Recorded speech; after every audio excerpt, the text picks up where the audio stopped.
আজি সোমাই গ'ল লাখ লাখ মানুহৰ বেংক একাউণ্টত টকা। গোটৰ মহিলাৰ বেংক একাউণ্টত সোমাব 10,000কৈ টকা। লগতে 10,000 টকা পোৱাৰ পিছত সোমাব 25,000কৈ টকা। ৰাজ্যৰ ছাত্ৰীসকলৰ কাৰণে আহিছে ভাল খবৰ। 10 তাৰিখে ছাত্ৰীসকলৰ বেংক একাউণ্টত সোমাব 12,500 টকা। ফেচবুকত লাইভ আহি ঘোষণা কৰিলে ৰাজ্যৰ মুখ্যমন্ত্ৰী হিমন্ত বিশ্ব শৰ্মা। আন কেইবাটাও গুৰুত্বপূৰ্ণ খবৰ একেলগে জানিব পাৰিব। ভিডিঅ'টো চাই থাকিব। লগতে চেনেলটোত যদি নতুনকৈ আছে তেন্তে চেনেলটো ছাবস্ক্ৰাইব কৰাৰ লগতে ভিডিঅ'টোত এটা লাইক কৰি দিব। তেন্তে আহক বন্ধু বান্ধৱীসকল আজিৰ ভিডিঅ'টো আৰম্ভ কৰোঁ। ৰাজ্যৰ প্ৰথমটো ডাঙৰ গুৰুত্বপূৰ্ণ খবৰ হৈছে মেট্ৰিক উত্তীৰ্ণ লাখ লাখ ছাত্ৰীৰ কাৰণে আহিছে ডাঙৰ খবৰ। আজিৰ পৰা বিতৰণ কৰা হ'ব নিযুত মইনা আঁচনিৰ প্ৰপত্ৰ। ছাত্ৰীসকলক শীঘ্ৰে প্ৰপত্ৰ সংগ্ৰহ কৰিবলৈ ক'লে ৰাজ্যৰ মুখ্যমন্ত্ৰী হিমন্ত বিশ্ব শৰ্মাই। 10 অক্টোবৰ তাৰিখে নিযুত মইনা আঁচনিৰ প্ৰথম কিস্তিৰ ধন লাভ কৰিব ছাত্ৰীসকলে। উচ্চতৰ মাধ্যমিকৰ প্ৰথম বৰ্গত নামভৰ্তি কৰা সকলে লাভ কৰিব 1,000কৈ টকা।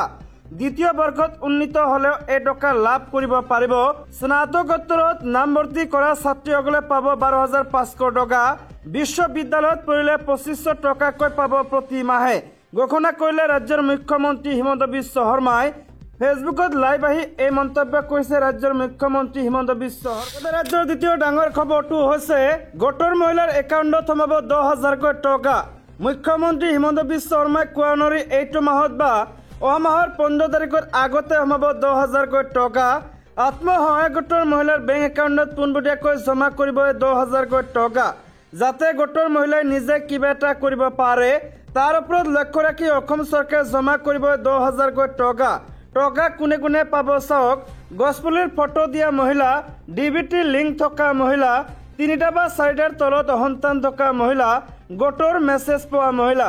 যিসকলে মেছেজ পোৱা নাই সকলোৱে মেছেজ লাভ কৰিব, কিন্তু কৰিব লাগিব ডিবিটি লিংক। যদি কৰা নাই এতিয়াই কৰি ৰাখক।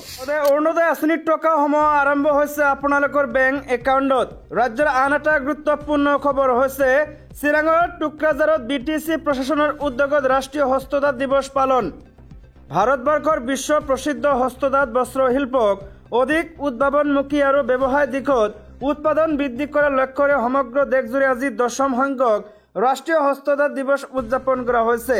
তাৰ লগত সংগতি ৰাখি আজি BTC প্ৰশাসনৰ হস্ততাঁত আৰু বস্ত্ৰশিল্প বিভাগৰ উদ্যোগত চিৰাং জিলাৰ ভাৰত ভূটান সীমান্তৰ টুক্ৰাঝাৰত দিনজোৰা কাৰ্যসূচীৰে 10ম সংখ্যক ৰাষ্ট্ৰীয় হস্ততাঁত দিৱস পালন কৰা হয়। BTR এলেকাৰ চাৰিওখন জিলাৰ পৰা অহা 8 শতাধিক শিপিনী আৰু হস্ততাঁত শিল্পীৰ সৈতে জড়িত লোকসকলৰ উপস্থিতিত বন্তি প্ৰজ্বলন কৰি ৰাষ্ট্ৰীয় হস্ততাঁত দিৱস কাৰ্যসূচীৰ শুভাৰম্ভ কৰে BTCৰ হস্ততাঁত আৰু বস্ত্ৰশিল্প বিভাগৰ কাৰ্যবাহী সদস্য ধনঞ্জয় বসুমতাৰীয়ে। সহযোগ কৰে বন বিভাগৰ কাৰ্যবাহী সদস্য ৰঞ্জিত বসুমতাৰী, ক্ৰীড়া আৰু যুৱ কল্যাণ তথা ৰেচম বিভাগৰ কাৰ্যবাহী সদস্য দাওবাইচা বড়োৱে। আদৰণি ভাষণ আগবঢ়ায় BTCৰ হস্ততাঁত আৰু বস্ত্ৰশিল্প বিভাগৰ যুটীয়া সচিব ৰক্তিম বুঢ়াগোহাঁয়ে।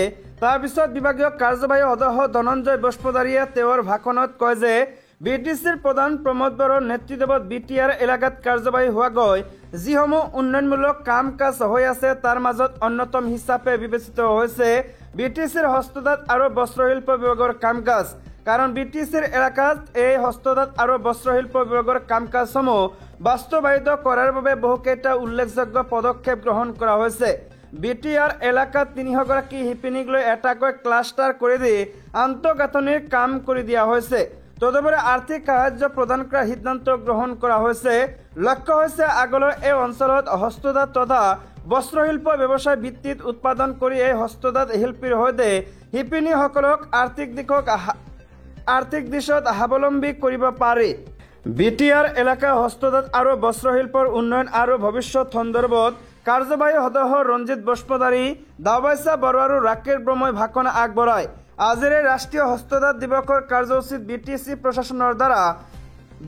প্ৰশাসনৰ পৰা BTR এলেকাৰ 600 গৰাকী শিপিনীৰ দ্বাৰা গঠিত 20টা ক্লাষ্টাৰক 6,50,000 টকাকৈ আৰ্থিক অনুদান আগবঢ়োৱা। আন এটা ডাঙৰ গুৰুত্বপূৰ্ণ খবৰ হৈছে গুৱাহাটীত বৰষুণ দিলে পানী হ'বই। কাৰণ এতিয়া গুৱাহাটীত পানী থাকিবলৈ খালী জেগা নাই। আৰু এই মন্তব্য কৰিছে বিশ্বজিৎ দৈমাৰীয়ে। দিনা আকস্মাতে 1-2 ঘণ্টাৰ ভিতৰত বাল্টি দি ঢালি দিয়াৰ দৰে বৰষুণ দিছিল। সেইবাবে গুৱাহাটীৰ অৱস্থা এনেকুৱা হৈ গ'ল। ভাল কথা যে গুৱাহাটীৰ নলাৰ ব্যৱস্থা বহুত উন্নত হ'ল। সেইবাবে পিছদিনাৰ পৰা পানী নলাই দি ওলাই গ'ল। এতিয়া গুৱাহাটীৰ জীৱন-যাত্ৰা স্বাভাৱিক হ'ল, এই মন্তব্য বিধানসভাৰ অধ্যক্ষ বিশ্বজিৎ দৈমাৰীৰ। বুধবাৰে মৰিগাঁৱত অনুষ্ঠিত হস্ততাঁত বস্ত্ৰশিল্পী বিভাগৰ এটা অনুষ্ঠানত অংশগ্ৰহণ কৰি সোমবাৰৰ কৃত্ৰিম বান সন্দৰ্ভত এই মন্তব্য কৰে বিশ্বজিৎ দৈমাৰীয়ে। লগতে তেওঁ কয় যে গুৱাহাটীত বৰষুণ দিলে পানী হ'বই, কাৰণ এতিয়া গুৱাহাটীত পানী থাকিবলৈ খালী জেগা। আন এটা ডাঙৰ গুৰুত্বপূৰ্ণ খবৰ হৈছে আজি বাংলাদেশত গঠন হ'ব অন্তৰ্বৰ্তীকালীন চৰকাৰ। প্ৰধানমন্ত্ৰীৰ দায়িত্ব ল'ব নোবেলজয়ী অৰ্থনীতিবিদ মহম্মদ ইউনুছে। বাংলাদেশৰ ৰাজনৈতিক সংকটৰ মাজতে ছাত্ৰ নেতাসকলৰ আহ্বানৰ মাজত সংকটগ্ৰস্ত দক্ষিণ এছিয়াৰ দেশখনত নোবেল বিজয়ী মহম্মদ ইউনুছক অন্তৰ্বৰ্তীকালীন চৰকাৰৰ নেতৃত্ব দিয়াৰ বাবে সিদ্ধান্ত গ্ৰহণ কৰা হৈছে। বাংলাদেশৰ অন্তৰ্বৰ্তীকালীন চৰকাৰৰ নিযুক্তি হ'বলগীয়া মুৰব্বী নোবেল বিজয়ী মহম্মদ ইউনুছে সকলোকে শান্ত হৈ থাকিবলৈ আৰু সকলো ধৰণৰ হিংসাৰ পৰা বিৰত থাকিবলৈ আহ্বান জনায়, কিয়নো শ্বেখ হাছিনা চৰকাৰক উৎখাত কৰাৰ পাছত দেশখনৰ নিৰাপত্তা ব্যৱস্থাত বৃহৎ পৰিৱৰ্তন ঘটিছিল। বৃহস্পতিবাৰে পেৰিছৰ পৰা ঘৰলৈ উভতি আহি দায়িত্ব ল'বলগীয়া 84 বছৰীয়া অৰ্থনীতিবিদগৰাকীয়ে কয় যে আহক আমি আমাৰ নতুন জয়ৰ সৰ্বোত্তম ব্যৱহাৰ কৰোঁ। আমাৰ ভুলৰ বাবে এইটো হাতৰ পৰা আঁতৰি যাবলৈ নিদিওঁ। মই সকলোকে শান্ত হৈ থাকিবলৈ আন্তৰিকতাৰে আহ্বান জনাইছোঁ। অনুগ্ৰহ কৰি সকলো ধৰণৰ হিংসাৰ পৰা বিৰত থাকক। সেনা প্ৰধান জেনেৰেল ৱেকাৰ উজ্জামানে বৃহস্পতিবাৰে নিশা প্ৰায় 8 বজাত অন্তৰ্বৰ্তীকালীন চৰকাৰে শপত গ্ৰহণ কৰিব বুলি ঘোষণা কৰে। তেওঁ আৰু কয় যে পৰামৰ্শদাতা পৰিষদত 15 জন সদস্য থাকিব।